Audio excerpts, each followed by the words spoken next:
Buenos días, amigas y amigos oyentes de La Primerísima, la emisora de la gente. Estamos de nuevo con ustedes esta mañana, sábado 29 de enero del 2000. Ya se fue el primer mes del año 2000 de una manera absolutamente vertiginosa.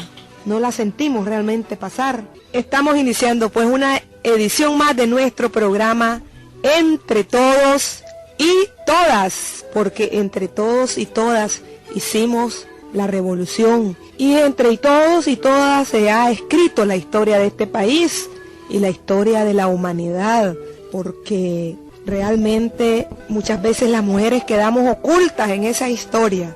Y a propósito de mujeres, he recibido una agradable invitación de puntos de encuentro para la presentación de un libro de Margaret Randall que se llama Las hijas de Sandino, una historia abierta. Esta presentación se va a realizar el próximo 4 de febrero, ya vamos para el otro mes. Y Margaret Randall dice en la contratapa de su libro que se siente privilegiada de haber vivido y trabajado en Nicaragua durante los primeros años de la Revolución Sandinista y continúa apoyando firmemente el sueño que esa revolución prometió. Escritora ávida, fotógrafa, feminista y una activista cansada. Dice que está cansada. Vive ahora con su compañera Bárbara Byers, pintora y maestra, en las afueras de Albuquerque, Nuevo México, Estados Unidos.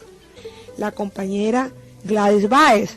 Ya ella ha estado en otras ocasiones con nosotros y considerábamos muy importante entrevistarla dentro del contexto de la entrevista que también queremos hacer esta mañana al compañero Heriberto Rodríguez. Para recordar datos de Gladys: Huigalpina de nacimiento, fundadora del Sindicato de Oficios Varios en Huigalpa en 1959, trabajadora en la Organización de Sindicatos Obreros y Campesinos, miembro del Partido Socialista de Nicaragua, de esas mujeres que se comprometieron cuando todavía las cosas no eran claras para la mayoría del pueblo nicaragüense. En el 63 estuvo en el Congreso Mundial de Mujeres en Moscú, me imagino como delegada del Partido Socialista, de las mujeres socialistas, y es en Moscú donde establece su primer contacto con el Frente Sandinista. Es fundadora de la Federación de Mujeres Democráticas Nicaragüenses, participó en una gran marcha que se hizo a pie desde Huigalpa hasta Managua en 1964. O sea, ya desde entonces se organizaban esas marchas contra el hambre, contra la injusticia, contra las atrocidades que cometía el neoliberalismo, los gobiernos capitalistas, en aquel entonces somocistas bajo las formas de dictadura y ahora bajo las formas de gobiernos democráticos, pero igualmente autoritarios y cuasi dictatorial, como es el caso del gobierno de Arnoldo Alemán. Pasó 8 días en huelga de hambre porque en esta marcha fue capturada. En el 65 se integró definitivamente al Frente Sandinista. Es fundadora de la Alianza Patriótica de Mujeres Nicaragüenses.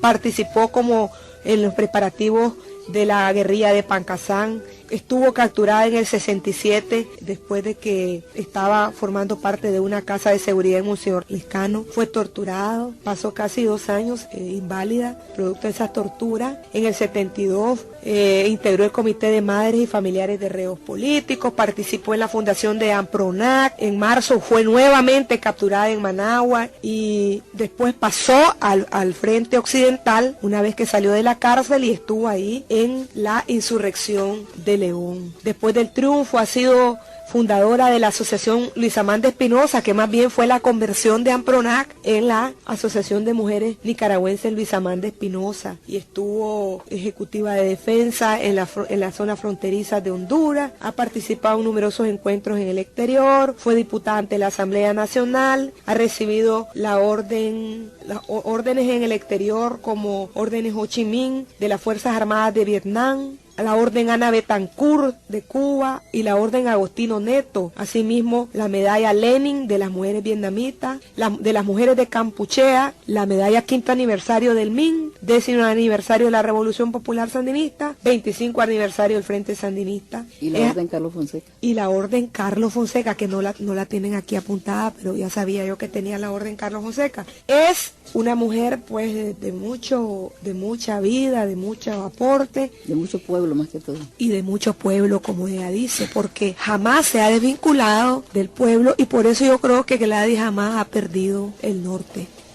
Y la brújula la tiene bien orientada. Actualmente es secretaria nacional de la mujer del Frente Sandinista y miembro de la Dirección Nacional. O sea, como miembro de la dirección es responsable de la organización de las mujeres. Vamos a presentar a Heriberto Rodríguez. Muchos lo conocen a Heriberto, pero voy a dar sus datos breves, porque en esta biografía siempre son los datos más breves, ¿verdad? Nació en Ocotal el 7 de mayo del 33. No parece. ¿Te teñes el pelo, Heriberto? No.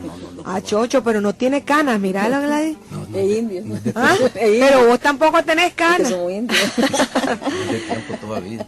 Cuando apenas contaba 12 años de edad, participó como correo en uno de los grupos organizados por el general Ramón Raudales, uno de los miembros del Estado Mayor del general Sandino. Estás hablando de la guerrilla de Ramón Raudales.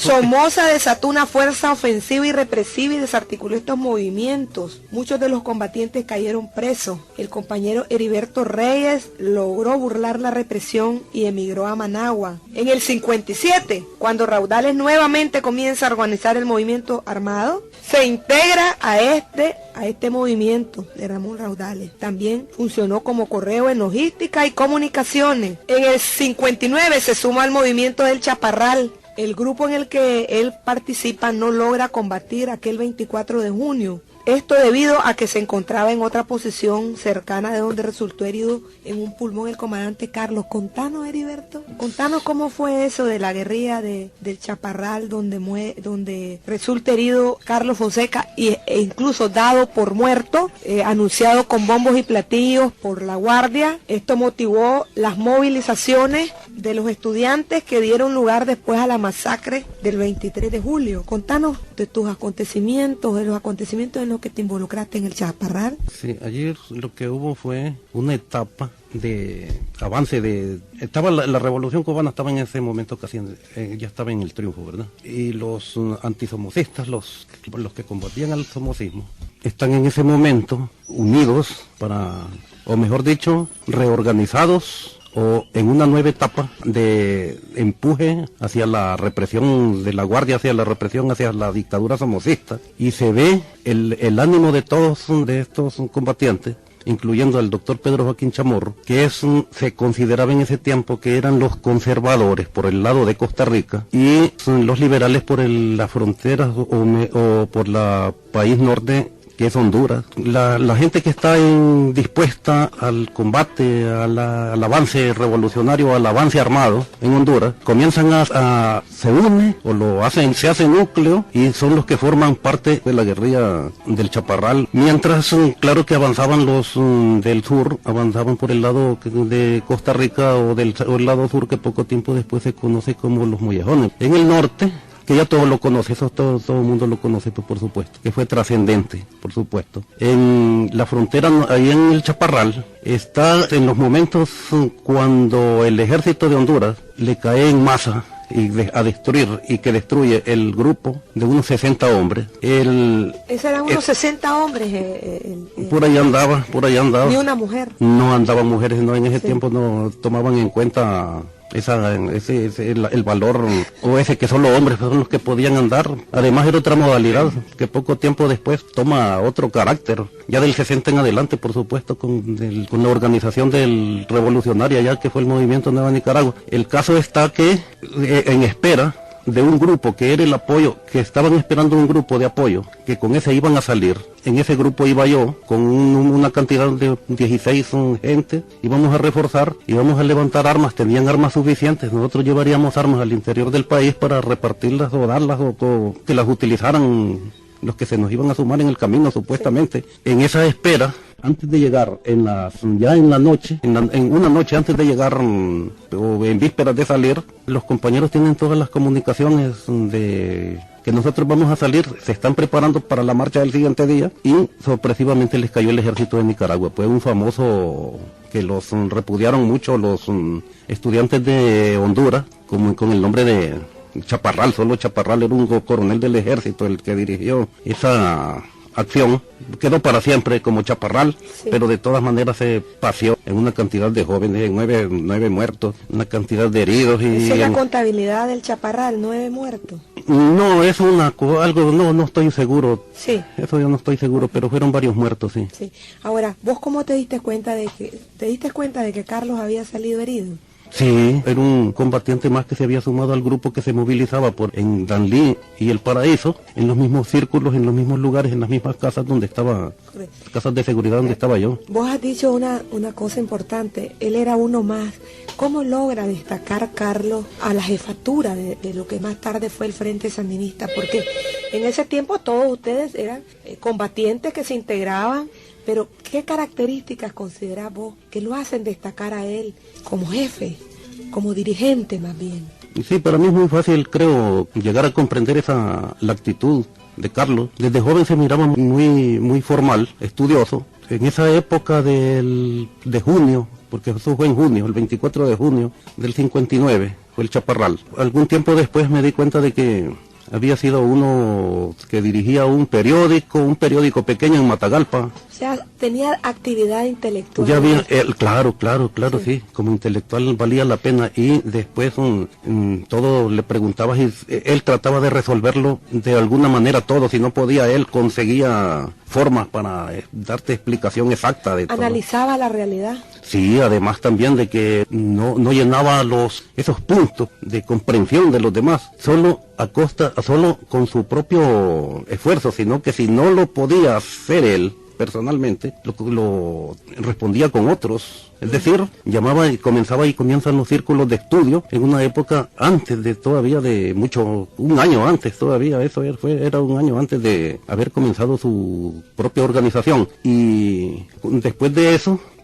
formar parte de un periódico pequeño que me di cuenta yo, ¿verdad? Y por otro lado que era un estudiante revolucionario. Ya, esos fueron los principios. Cuando sale herido, lo llevaron los estudiantes de Honduras, pelearon porque no lo terminaron de sacrificar, porque lo miraban muerto, según la herida que tenía. Lo trasladaron a Tegucigalpa, después no sé, sería a México o a Cuba, eso yo no me di cuenta. Pero un año después, por el mitad del 61, entonces ya regresa para formar la nueva organización Movimiento de Nicaragua. Yo creo que está claro. ¿Cómo te contestaba? Pues, ¿cómo te describía la pregunta? Después de que fracasa, diríamos, el movimiento del Chaparral, en ese mismo año 59, vos te incorporás al movimiento 15 de septiembre de Julio Alonso Leclerc. Sí. Participás en combates en Quilalí, Santa Clara, Suzucayán. Participa en tomas de cuarteles y combates en diferentes lugares con la Guardia Nacional. En este movimiento de Julio Alonso Leclerc participaron 9 cubanos, dice. Sí, es interesante porque,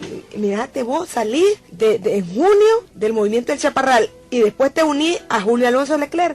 Tomás Borges dice, y creo que lo analiza también Carlos Fonseca, de que una de las características de estos movimientos eran el invasionismo. O sea, fuerzas que venían de Honduras o de Costa Rica a invadir Nicaragua, por así decirlo. No era invasión porque eran ustedes nicaragüenses, pero sí a tratar de acabar con la guardia desde afuera y movimientos estrictamente militares. ¿Cómo fue ese movimiento de 15 de septiembre? Mira, esto posteriormente le decían foquismo, ¿verdad? Sí.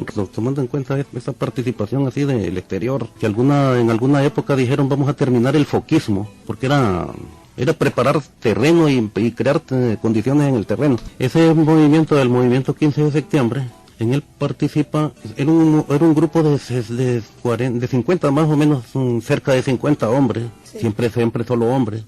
Sí.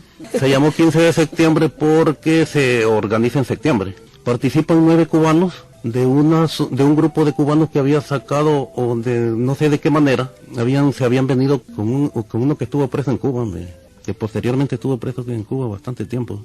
No tengo información. Enseguida vino aquí a Nicaragua y bueno, que como agente de la CIA decían que lo acusaban de este movimiento. Unos 2 meses más o menos. Después, en enero del 60, en Las Troes, Honduras, formás parte de otro movimiento. Bueno, no, ahí así, más claro, hay veces Ahí que... te encontrás con Bayardo Altamirano, que estuvo la pasada, Edén Pastora, caíste preso en Honduras y te quedaste ya en el paraíso. Así es, ¿verdad? Sí, ahí hubo un poco, tal vez no fue muy bien explicado, por eso queda así casi junto Sí. con lo de Trojes. Sí. Aunque lo de Trojes es efectivo, Sí. también falta que en enero-febrero del 60 60. hubo un movimiento también de unos 25 hombres al mando de Heriberto Reyes. Aguanta unos 2 meses. Sí. Después de esos 2 meses tenemos que siempre saliendo a recuperar o que no se pudo avanzar mucho. Claro que el empuje de la guardia era demasiado. Ahí metían todo el ejército, todas las fuerzas posibles, ¿verdad? Donde aparecía un movimiento ahí de repente. Sí. Y en este solo aguantamos 2 meses, solo resistimos 2 meses para volver a salir a Honduras. Entonces, las comunicaciones siguen en ese momento paralelo a la salida. Está organizando en Trojes el movimiento que se llamó Frente Revolucionario Sandino. Ah, correcto. Frente Revolucionario Sandino, de Alejandro Martínez y su hermano, pues Harold, yo creo que también Edén, creo que eran los 3, Ah, correcto. pero que Edén estaba firmemente metido dirigiendo esos movimientos. Entonces las armas de este movimiento de Heriberto Reyes Sí. pasaron a ser A ser parte del Frente Revolucionario. del Frente Sandino. Revolucionario Sandino, sí. Yo no participé en el propio Trojes, sino que quedé como enlace en el paraíso para la gente que venía, que ahí pues sabiendo que quedaba allí como contacto, como comunicador. Así queda esa etapa, que no sé si está bien clara, pues no sé si la aclaré bien o porque si acaso hay alguna pregunta ahí para dejarlo bien más claro. No, es que lo importante aquí, Heriberto, es que vos tenés una trayectoria que comienza de los 12 años y te incorporás de alguna forma u otra como colaborador, como contacto, como combatiente en importantes movimientos, en los más importantes movimientos que están rescatados en la historia como parte de los antecedentes de lo que más luego sería el Frente Sandinista de Liberación Nacional. Estamos hablando, primero colaborador de Ramón Raudales, después combatiente de Ramón Raudales, después movimiento del Chaparral, después movimiento 15 de septiembre, después movimiento de Heriberto Reyes y Frente Revolucionario Sandino, después en la organización del movimiento Nueva Nicaragua, que es el que ya mencionaste, y después te recontactás con Carlos Fonseca a formar parte de lo que fue la guerrilla de Raití y Bocay, en la cual ya el Frente Sandinista es primero Frente de Liberación Nacional y después Frente Sandinista. Sí. Ya, o sea, ya está en la primera acción dentro de la historia ya del Frente Sandinista, que fue el movimiento de Haití. Contanos un poco de eso. Ahí estuvo Bayardo Altamirano, también mirábamos la semana pasada. Estos compañeros que estuvieron en Trojes, ahí estaba Bayardo Altamirano, que en una época, en unos meses después en el mismo 1960, cayeron presos por el ejército de Honduras. Y hubo una forma de traslado de que Honduras no los quiere tener, pues y vino un momento que Cuba los trasladan a Cuba. Los trasladan a Cuba, dio todas las facilidades para hasta avión para que los trasladaran a Cuba. Ve qué importante es Heriberto, porque efectivamente todavía la historia está como tirada como tucos así, sí. que hay que armar, ¿verdad? Contanos de Raití Bocay. Te voy a hacer una pregunta nada más, Heriberto. ¿Qué fue lo que más recordás vos de esa jornada? ¿Qué es lo que más te impresionó? Yo creo que lo que más sentiría es las recomendaciones, es casi una orden de no separarse y no coger el camino que cogimos hacia Raití, sino que concentrarnos a Huihuilí, que era donde podíamos tener más ayuda, más vida, donde podía tener más vida la guerrilla. Más base social. Exacto, y era la base del propio General Sandino. Sí, y que en ese momento quien dirigía la parte militar era Santos López. Eran las indicaciones y orden de Santos López que no la cumplimos. Bueno, hicimos un programa dedicado al coronel Santos López. Estuvo Rosy López aquí y don Armando Amador. ¿Vos conociste ¿qué es lo que más te gustaba de Santos López? Describínoslo cómo lo viste vos en el tiempo que estuviste con él. Bueno, mira, Pomares, ¿verdad? Había un grupo que nos interesábamos porque nos contara toda su historia, salidas de combate, formas de organización, formas de emboscadas, que claro que eran los mejores maestros, y eso tratábamos de hacer lo que hablara, preguntándole que comenzara a contar sus acciones y su avance, su forma práctica de vencer, porque ellos vencieron, y lo más importante era su dedicación, y además que 50 años que tenía ya en ese momento, teníamos que andarlo cuidando, ¿verdad? Y no había otro que nos enseñara la forma de hacer una emboscada, yo creo que... Pero sobre todo 50 años bien traqueteados, diría yo, porque 50 años vos podés ver gente, pues no la ves tan golpeada, pues, pero 50 años combatiendo, digamos, y andando en guerrilla tras guerrilla, yo creo que estaba más afectado, ¿no?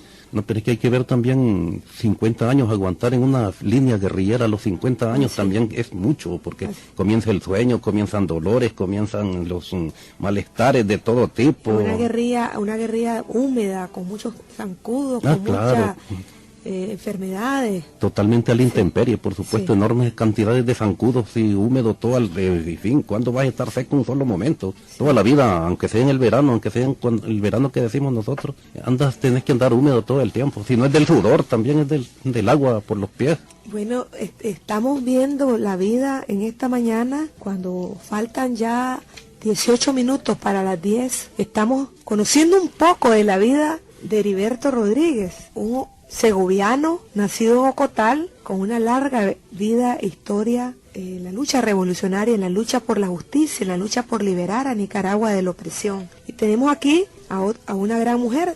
Nos falta todavía contar cosas de Heriberto porque es increíble su historia, ¿verdad? Pero aunque con Gladys ya hemos hablado un poco, quisiéramos esta mañana que la tenemos de nuevo con nosotros, agradeciéndole infinitamente su presencia, decirle o preguntarle de un solo sopetón, Gladys, ¿cómo mirás vos este programa? ¿O crees que es importante rememorar, recordar esta historia? ¿Qué le dirías vos a las nuevas generaciones del tema de estudiar la historia? Porque tengo entendido que tenés varios escritos precisamente con la intención de que esas páginas no se pierdan. Bueno, en principio quiero agradecerte, ¿verdad?, la oportunidad de poder transmitirle al pueblo de Nicaragua a través de tu programa mis pocas experiencias. Pero quiero decirte que... No pocas, pocas. No, sí que me falta mucho por hacer todavía. Bueno. Quiero decirte que antes había un concepto, se hacía y no se decía. Así comenzamos trabajando. Ahora, a partir del triunfo de la revolución, a partir del 79, yo creo que es una obligación de todas y todos y cada uno de nosotros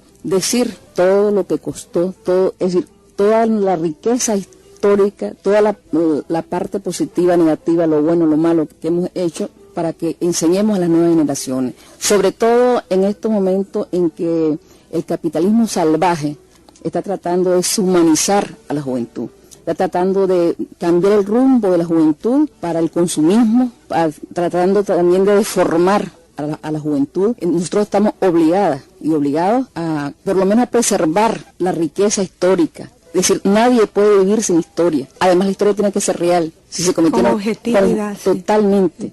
Es decir, tal como fueron las cosas, porque no podemos andar con paños tibios, ni podemos querer cambiar el rumbo cuando en un determinado momento se hicieron las cosas porque creímos que era correcto hacerlo. Entonces yo pienso que el programa tiene una validez porque tenemos la oportunidad de transmitirle a la gente. Te voy a contar una anécdota. Anoche estuve en Bataola Sur, allí en el lugar donde cayeron los 180 muchachos de mártires de Bataola. Hicimos un pequeño parquecito porque nos habíamos comprometido con las madres a buscar cómo preservar el lugar porque la gente se iba metiéndose, se ha ido metiendo en el terreno y ya solo queda una tabletita de 20 por 20, una cosa muy pequeña. Entonces ahí se hizo un pequeño parquecito, se pusieron unas luminarias, al día siguiente ya las habían quebrado. Pero fuimos ayer a hacer una asamblea para buscar ver cómo se puede proteger la pequeña obra que costó apenas 50,000 pesos, pero bueno, fue realmente a demanda sobre todo de las madres. Entonces yo les estoy explicando a ellos, ¿verdad?, que tenemos que ver cómo hacemos para que no se destruyan las luminarias, los juegos de los niños. Y entonces me dice un niño como de 9 años y le explico el origen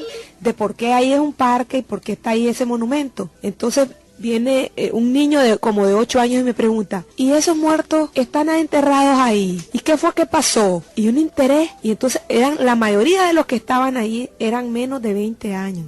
Mira, mi hijo menor, Camilo, cuando pasamos por una esquina en Sutiada, todavía me dice, ¿te acordás cuando jugábamos a la guerra? pero hay niños que ni siquiera conocen qué pasó, y eso nos da la oportunidad de transmitirle a nuestros hijos. Yo creo que desde la casa, desde la familia, bueno, la escuela debería ser, efectivamente, sí. No se puede. Lo que más dolió es la quema de los libros, sí, ¿verdad? Con el gobierno de la UNO. Ellos pensaron que quemando los libros quemaban la historia, pero la historia es viviente. Hicieron lo mismo que hizo Somoza. Somoza dijo que Sandino era un bandolero. Sin embargo, los sandinistas, Carlos Fonseca, rescataron historias de Sandino, y van a pasar miles de años y Sandino va a seguir viviendo. Entonces, y va a depender de todos nosotros que sigamos fomentando y no nos cansemos nunca de hablar de la historia. Y rescatar lo que hicieron los que nos precedieron es también comprometernos a que no se pierda la continuidad de la obra, aunque hayan altibajos, porque debe haber una continuidad. Eso es normal, los altibajos son normales. Es decir, nadie puede frustrarse por los altibajos. Más bien, lo que da es arrechura, a mí por lo menos, ¿verdad? Lo que da es mayor coraje, mayor decisión, mayor entrega. Es decir, que es parte de la mística revolucionaria que por suerte nos enseñaron, pues, y que uno trata por todos los medios de buscar cómo mantenerla. Yo tengo una norma muy rara, por cierto. Mantengo sobre mí una estrella que le hicieron en la cárcel. De eso te iba a preguntar, contanos de esa estrella. Estaban presos José Benito Escobar, Jacinto Suárez, Daniel Lenin Serna, Carlos José Guadamú, Chico Ramírez, Nortal Walton, entre los que me acuerdo, ¿eh? Sí. Y yo, estaba ahí Ali, el de Brasil, que le decimos.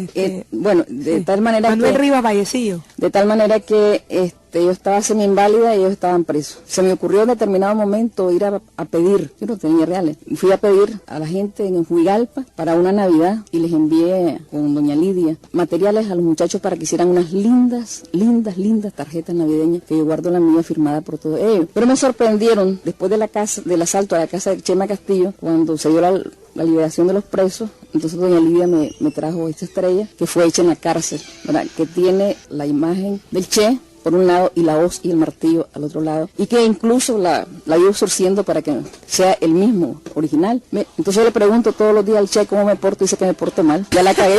Le preguntas todos los días, ¿de qué material es? ¿De madera? Es de madera, sí. Ajá. Y es quemada. Ahora, ¿cómo hacían para burlar a la guardia para hacer esas cosas? Otra cosa importante es que no había maque, le sacaron el brillo a punto de refregarlo con los dedos. O sea, están las huellas digitales de todo ello. Sí. Y al saber cuántos secretos más. Así es. Sí. Entonces me parece que sí, efectivamente, y hablando de historia, como para hacer la secuencia, lo que aquí Heriberto nos decía, pasando, a mí me correspondió también la etapa en que estuvimos bien analizando profundamente ese cambio del fuquismo, pues, para cambiar a la lucha insurreccional que vinculara la ciudad y el campo. Y esos fueron los preparativos, por lo menos lo que yo conocí, de 1964, donde le correspondió a Rigoberto Cruz, con el seudónimo de Pablo Úbeda, ir a abrir brecha nuevamente a la montaña. Y es interesante ver cómo la inteligencia nata de los compañeros, la clarividencia, por ejemplo, nos decía, yo mucho conversaba con Rigoberto, y para mí es como el propagandista graduado, nato. Decía que cuando él se incursionó a la montaña, lejos de ir con el mote de doctor, llevó en sus alforjas pastillas y purgantes para los chavalos, barrigones en el campo, y se presentó como curandero. Y entonces fue abriendo brechas. Pero además de ser curandero, era compra ganado, compra cerdo, pero sin reales. Y entonces,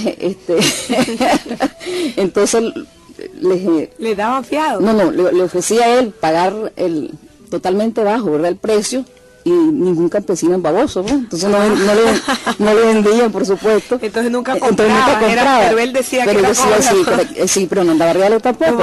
Le decían, no jodas, muy barato. Sí. Aunque dice que Víctor Tirado también anduvo como de vende chancho, pero sí que dice que una vez le dio Daniel Núñez. Ve, Daniel Núñez, vamos a invitar a Daniel Núñez a venir aquí. Daniel Núñez le dio unos cerditos, dice. Entonces ya andaba él con los cerdos ahí. Pero además él comenzó también a abrir brechas, es decir, a conocer quién eran los capitanes de cañada, los jueces de mesta, que eran mucho peor que la guardia, pues, porque eran los encargados de la vigilancia metro a metro en el monte. Pero mira, Gladys, yo digo que obviamente en aquel entonces lo que se tenía que hacer era concientizar al campesino, o como decían los vietnamitas, primero despertar al campesino. Es que los campesinos estaban despiertos, Mónica. Yo te voy a diría, decir una yo diría cosa, que, yo ya diría en el que sí. 64 Yo creo que sí, ya en esa Sí, época. en el 64 ya estaban despiertos. Contándonos. Habían sindicatos fuertes en el campo, Sí, habían ligas campesinas, sí. había también había una secuencia que la fue descubriendo, estaban ahí, digamos, de trabajo de generación en generación, los sobrevivientes de Sandino hacia sus hijos, hacia sus nietos, y además los abuelistas. Entonces él fue también como seleccionando, ¿verdad? Y ahí fue encontrando a los sobrevivientes de Sandino. Te voy a decir, Sí. había una divisa vietnamita que nosotros la levantábamos. Ya te estoy hablando incluso de los años 70. Me imagino que en los años 60 era menos conocida porque vos sabés que la revolución, la lucha vietnamita contra la intervención norteamericana, pues se desató con mucha mayor fuerza después de los años 65, ¿verdad? Pero la divisa de Ho Chi Minh era despertar al pueblo dormido,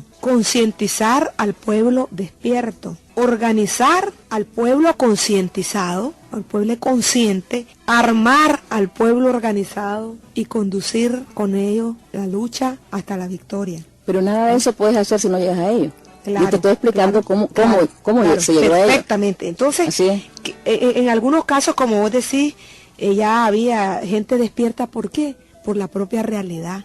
La realidad te ayuda. Claro. Es decir, no es lo mismo que vos le digas al campesino, hay una dictadura, que ellos la ven, la sienten en carne propia. Además el hambre, la miseria, las quemas de rancho, las torturas, los desaparecidos. Así es. Eso es un caldo Pero eso, latente. Aquí había varias otras preguntas que las vamos a abordar al final. Yo quisiera regresar un poco a la trayectoria que llevamos con Heriberto. Y algo que me parece que es muy importante que vos conté. En el 65 dice que Heriberto se encuentra con Silvio Mayorga, Germán Pomares, Chicho Cepeda, entre otros, en una reunión en Monseñor Lescano, donde acuerdan dar los primeros pasos o empujar la preparación de la jornada heroica de Pancasán. Y en ese contexto dice, he enviado a Huihuilí a buscar unas armas que habían dejado en ese lugar el coronel Santos López. Aquí estuvo con nosotros el compañero Eulalio, que cuenta cuando llevaron las armas que estaban en Huihuilí enterradas, que es de sección la de los campesinos, porque dice que eran unas armas completamente Rosa. Contanos cómo fue eso, Heriberto, esa reunión. Habían Springfield. Pero además dice que estaban totalmente llenos de sarro. Casi deshechas. No, yo no miré esas armas ya. Ajá. Fueron las armas que vinieron que dejó enterradas el coronel Santos López. Entonces, en esa reunión de Managua, de aquí de Monseñor Lescano, yo estaba comisionado, estaba con la tarea de ir a visitar, de ir a buscar a Daniel, a Huihuilín, para que él sabía dónde estaban, dónde las tenían, y yo hacerlas trasladar a Matagalpa, o hacerlas trasladar, así exacto, a Matagalpa, lo cual pues yo no pude verlas, las sacaron, pero ya no fui yo. Yo me quedé enredado por ahí hasta cierto punto en los viajes, porque yo no podía viajar tan así tranquilamente, porque aunque teníamos nosotros habíamos venido de México bajo una amnistía por el presidente Remeche, y no podía abusar de ella, tenía que caminar en las sombras de la noche. Hice 3 viajes, no pude encontrar nunca a Huihuilín, a Daniel, y total puede que no fui yo el que la saqué, sino que fueron otros que se podían movilizar fácilmente, pero seguramente que han de haber estado todas arrosas, pues, naturalmente. Esas mismas eran porque precisamente Eulalio decía que eran las armas que habían dejado los guerrilleros de Raitibucay. Incluso una anécdota sobre eso, la mascota de la guerrilla era el Chelito Moreno, y le tenía como seudónimo Hernán, y cuando miró un Splinter le dijeron que lo había usado Julio Alonso, entonces él cargaba ese Splinter, y además la caja del Splinter había sido hecha por los campesinos de madera tosca y pesada como todos los diablos, y sin embargo él la cargaba porque la mística que él tenía, y además decía, con esta arma yo le voy a quitar un Garand, pero hasta que yo encuentre el Garand, dejo esta arma, por lo que significaba, el valor que significaba pues haber sido Splinter cargado por Julio Alonso. ¿Ves? Y vos sabes que en camino largo hasta el Solvero pesa. Sí. Y sin embargo, el Chelito Moreno cargaba, además del Splinter, cargaba libros para leer y para enseñar a leer. Era, es decir, increíble, ¿no? Sí, la moral y la mística que los animaba. Y Heriberto, vos, cuando yo oí hablar por primera vez de vos fue en Ocotal, y decían que estaba muy enfermo, que tenías un problema en las piernas. ¿Qué fue exactamente tu problema? ¿Y de dónde te vino ese problema? No, me ha salido una inflamación, un hinchazón, ¿No era gota, lo que se dice gota? No sé, no creo, hasta el momento lo tengo todavía. ¿Ácido úrico? ¿Tenés siempre ese problema? Sí. Y ese me inutilizó, ya no me dejó seguir. Cuando hice el esfuerzo, sí. Llegamos después del Copetudo, después de las escuelas del Copetudo, logramos salir y llegamos Esas escuelas del Copetudo, estamos hablando del 75. 73. Sí.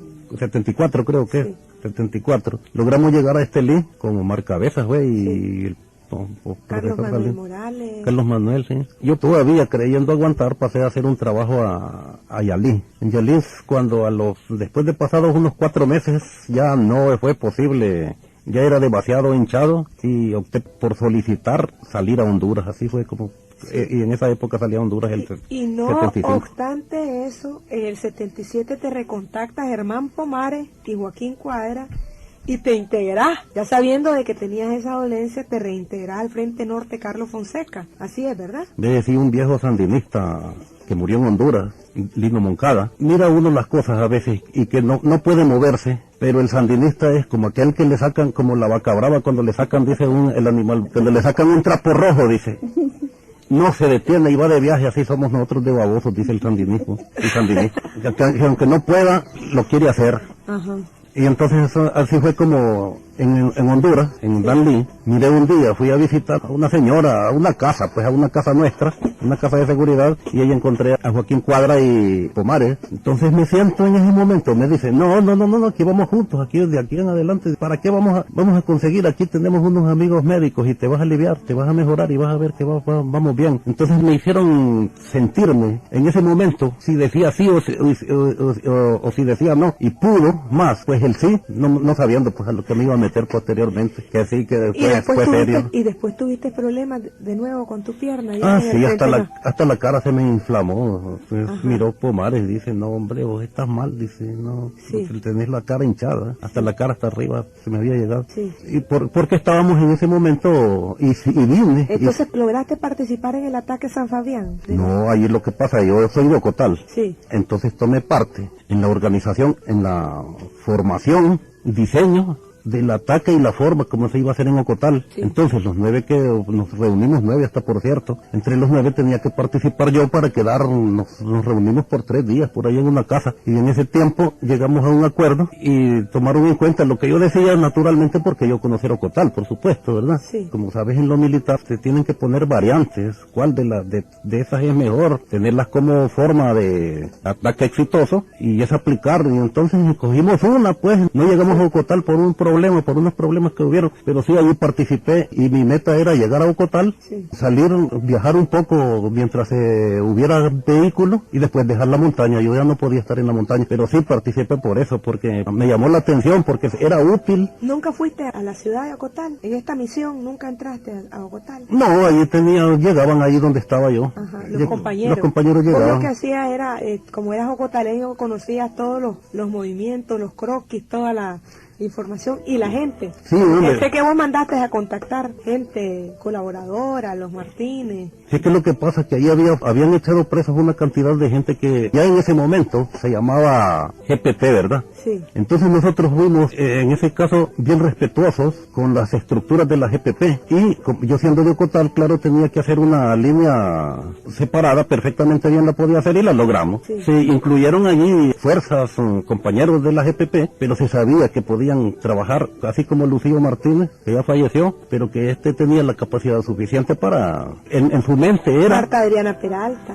Marta Adriana Peralta, que ella es ahora es la alcaldesa. Es la alcaldesa, claro, sí. Y ella no había pertenecido a la GPP, sí. Pero Marta Adriana hizo comunicación con Lucío Martínez y con el resto y se extendió, y Lucío Martínez a su vez extiende a Totogalpa, a Jalapa, a Jícaro, por todos lados, incluso hasta llegar a Estelí. Don Lucío Martínez era un excelente, extraordinario colaborador en la casa de él y de su esposa, a quien todavía visito cada vez que puedo. Pasó aquel compañero Diógenes Martínez, creo que, no, Fabio Martínez, hermano Diógenes Martínez. Fabio Martínez, que murió después junto con el profesor Salinas Pinel. Ahí estuvo Leonel Espinosa, ahí estuvo Carlos Manuel Morales, Omar Cabeza, Bayardo Arce, el compañero aquel que tenía el problema en la nariz, que después se hizo Interce, Mairena, creo. Mairena, Juancito, le decíamos nosotros. O sea que era una casa donde pasó media guerrilla, y cuando el quiebre del Copetudo, prácticamente fue una represión que cayeron cientos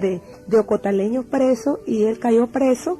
Yo me acuerdo cuando le llegaron a capturar, yo estaba enfrente, en la casa del doctor, Saúl, hijo de doña Calla, que murió también. Entonces yo salí, y cuando yo salí, veo que va llegando la patrulla desplegada como en posición de combate, y capturan a Don Lucillo, lo torturaron fuertemente, incluso creo que le hirieron la lengua en la tortura, y decían que se la querían cortar, y él no habló nada, Don Lucillo.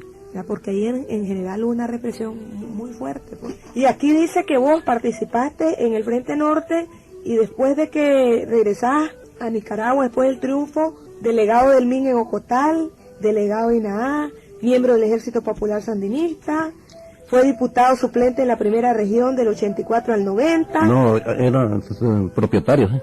Perdón, diputado propietario, y después Hacienda Dan. Sí, seguro. Ahí lo que estoy haciendo es sembrando un arbolito, cada vez que puedo sembrar un arbolito, ¿verdad? Ya que el árbol es vida. Así es. Claro, entonces todavía me siento útil en esta sociedad. ¿Y cómo miras las cosas vos? No has opinado de todo lo que preguntaron los oyentes. ¿Qué le dirías a los oyentes de todas sus inquietudes? Miren, y claro que tengo que hacerlo. Se los he hecho a ustedes son los que conocen. Sí, tengo compañeros que son revolucionarios. Sí. Y no sé nada todavía porque no hay una línea todavía definida, pero si el revolucionario es capaz de resolver todos los problemas, por incómodos que sean, tarde o temprano, tiene que tener sus frutos positivos. Eso es lo que les explico yo, y eso es cierto. Yo así considero. La única posibilidad es la unidad, pero no unidad cualquiera, una unidad sin exclusiones, sin excluir a nadie. Exacto, o sea, exacto. Que el hecho de que nosotros tengamos opiniones diferentes, yo decía una vez, hombre, si nos costó bastante, ¿no?, conseguir la libertad para hablar, porque antes no podíamos hablar. No, o sea, la revolución sandinista fue la que trajo la libertad real de opinión, independientemente que en la época de los 80 se haya tenido que poner en un periodo la censura previa, que fue de las cosas más cuestionadas de la revolución. Eso no quiere decir, no pueden negar el hecho histórico evidente de que el Frente Sandinista es el que trajo la libertad para decir, para opinar, para no callarse cuando uno cree algo. Esa libertad es mucho más importante. Dicen que la palabra disciplina, si la buscas en el diccionario, quiere decir obediencia. Y la palabra libertad, o sea, tiene que haber un equilibrio entre disciplina, libertad de expresión, libertad de conciencia, principios. Porque si vos le das todo el peso a la disciplina, entonces ya no somos una organización política ni un partido, sino una organización castrense, ¿no? Sí, yo sí creo, porque entonces tenía que aceptar todo lo que emane de su organización, y el caso que tiene que ser así como disciplina. Entendemos, no es que nosotros entendimos pues por disciplina todo aquello que está en bien, ¿cómo se llama?, en protección de nuestra línea revolucionaria. No es así, no es el del individuo, sino que el programa, el proyecto revolucionario que es nuestro, y entonces a ese es el que le debemos disciplina, con una dirección, por supuesto, que es un compañero, el designado para cargo de dirección. Así es. Más o menos, ¿verdad? Creo yo que es así. Sí, es cierto. O sea, lo principal, Gladys, es la disciplina al programa, es la disciplina a lo que nos enseñaron, a la disciplina a los principios, porque las personas nos podemos equivocar. Incluso, te voy a contar, aquí vino la Dora María Telle, y contó, vos lo debes haber conocido, a un compañero que después murió en un accidente de helicóptero, que fue jefe de BLI, un morenito. No. Aquel moreno secreto. Sí.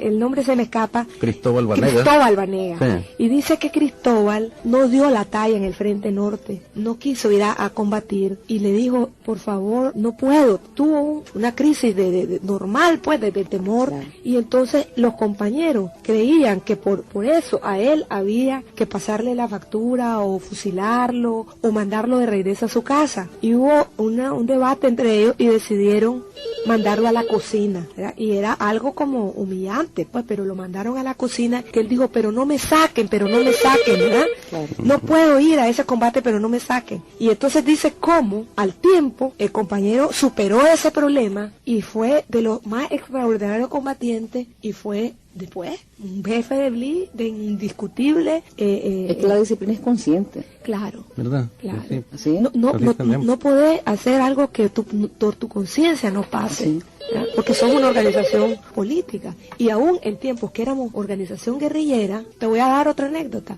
Pedro Arauz nos rejuramentó a nosotros en el 77. Teníamos que volver a reconfirmarnos y dijo, y el que no se quiera reconfirmar lo podemos sacar. Y sacamos a varios compañeros. Yo me acuerdo que yo llevé a la frontera con Honduras a 2 compañeros que dijeron que no soportaban la presión, la tensión y se fueron. Bueno, pues yo te voy a decir que en la montaña, ¿verdad? La jodarria de los compañeros era que yo no servía para ni mierda, que yo era la casa de la guerrilla, que por la guardia los iba a matar, porque yo no podía caminar al paso del mejor, y en determinado momento se fueron 2 campesinos, nosotros no sabíamos.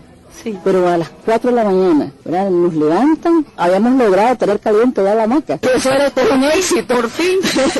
Y nos levantan titiritando de frío, ¿verdad? Y comienzan a dar la orden de que vamos a salir y que hay que dejar limpio el Así es. campamento. Y bueno, todo ya estaba en ajetreo, ¿no?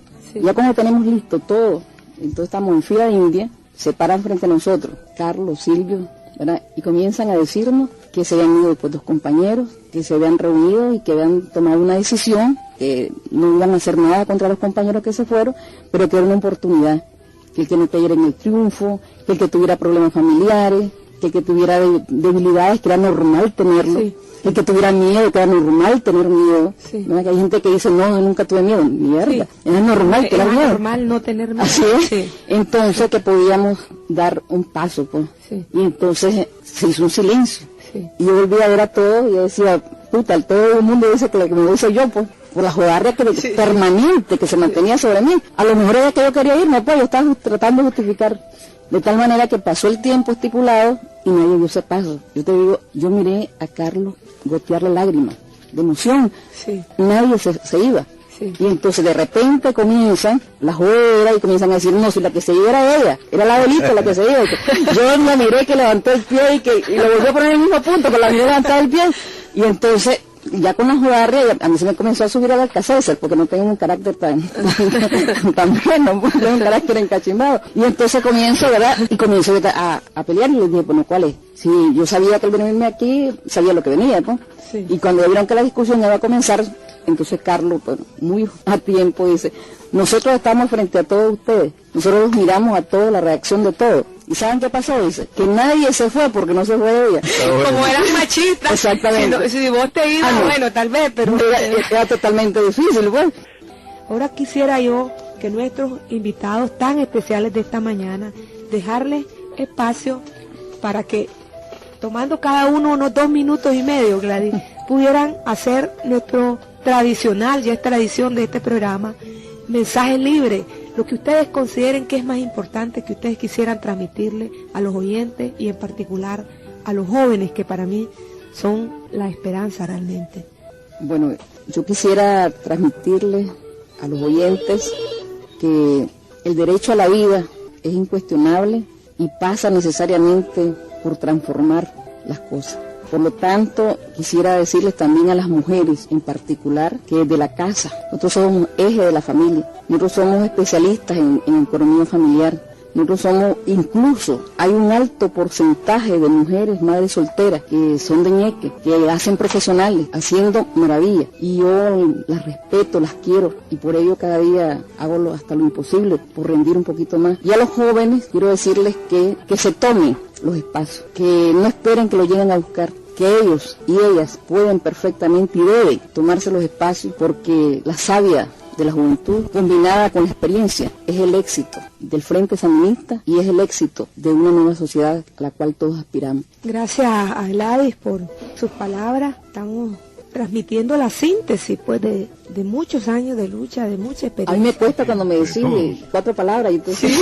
Sí. Y ahora, Heriberto, con semejante trayectoria, con semejante historia, con una vida de sacerdote, porque vos vivís con una humildad enorme. Vos no te beneficiaste desde el punto de vista, como se dice, de algunos que quedaron muy bien, etc. Vos seguís llevando una vida muy humilde. ¿Qué querés decirle a los sandinistas y a los oyentes en general? Decir lo que vos consideres más importante. Yo lo que he pensado, lo que puedo decir es que en este pleito en que nos ha metido el capitalismo, ¿verdad? Un pleito en el que quiere en el libre mercado, el que el mercado es el papá de todos, en el que el mercado tiene que anexarse uno al mercado, al libre mercado, para resolver los problemas, ¿cuáles? Económicos, políticos, todos los problemas. Entonces se está viendo de que, si no se puede decir ampliamente, de que ha resuelto ninguno, sino que en las mismas... Ninguno de los problemas ha resuelto este tal capitalismo. Nada, ninguno, sí, más bien peor, porque se va metiendo en unos asuntos, en unos problemas, de que la vida es la comida, y es lo que más te están descuidando, las habilitaciones o la ayuda para el campesino para que cultive, para que siembre, para darle la oportunidad el apoyo para que siembre y coseche, y que todos tengamos comida. No es eso, sino que son artículos, es el consumismo, y eso no nos va a llevar nunca. Si tal vez estamos viviendo en una etapa todavía un poco regular económicamente, que no le estamos viendo ya postrado, pero es peligroso dentro de algún tiempo vernos que nos van a querer empujar a que salvemos la nación. Entonces, como revolucionarios tenemos que pensar, me parece eso, pues ese podría ser un mensaje, ese sería un mensaje dedicado, que como revolucionarios busquemos la manera cómo luchar, cómo incorporarnos a una lucha que va a ser nuestro futuro, inevitablemente nuestro futuro. Es eso lo que podría en pocas palabras. Estás hablando, Heriberto, ¿cuántos años tenés ahora? 67. 67 menos 12, estás hablando de 55 años de lucha. Y hablar de lucha. Sí, tiene que haberla siempre, tiene que haberla. Hay que siempre morir mejor luchando, ¿verdad? Pues, no hay que rendirse nunca. No, es que las necesidades son iguales. Porque es que mira, ¿qué nos diferencia a nosotros de otras especies, de los animales, pues en general, de todas las demás especies animales, aunque nosotros somos un animal nada más que racional? Nuestra capacidad de transformar y de luchar, de pensar. Al cabo de 55 años, qué gracia tenía que Heriberto deje de luchar, ¿verdad? Parece que vamos a morir luchando, y eso tiene que ser así. Bueno, con esas palabras hay que seguir adelante, hay que seguir luchando, buscando caminos, oye, hay un señor, vamos a darle esa llamada, hombre, de Ocotal, o está viviendo aquí, de Ocotal, pues nos están oyendo en Ocotal, qué alegre. Adelante, compañero. No, estoy aquí en Manada, compañera. Qué lástima. No, qué lástima que no nos oigan en Ocotal, ¿verdad? ¿Cómo no? Claro que la escuchan también. Bien. Solo quería preguntarle al compañero Heriberto que si conoció él a mi hermano Reineri Escorcia, que tal vez él tenga algún conocimiento respecto a dónde quedó, porque él cayó en manos de un comandante de la guardia y desapareció y no lo pudimos encontrar. Y quiero decirle también que yo tuve el gusto de conocer al general Sandino en la casa de doña Carmen Ponce, madre de Arturo Ponce. Sí, yo sé que él es de Ocotal, yo también soy de Ocotal. Me llamo Ramón Rodríguez, hermano de Susana Rodríguez. Magnífico, claro, mucho gusto y un saludo. Y Neri, referente a Neri murió en Yamale con Manuel Pastrana. Exactamente, con Manuel. Sí. Él lo reclutó y... Sí. Allá quedó. Sí, pero no sabemos dónde está, ¿verdad? El lugar no, exactamente no, por ahí por Guano, por Yamales, ahí se puede perfectamente bien, no se puede identificar el lugar, nada más que quedaron juntos.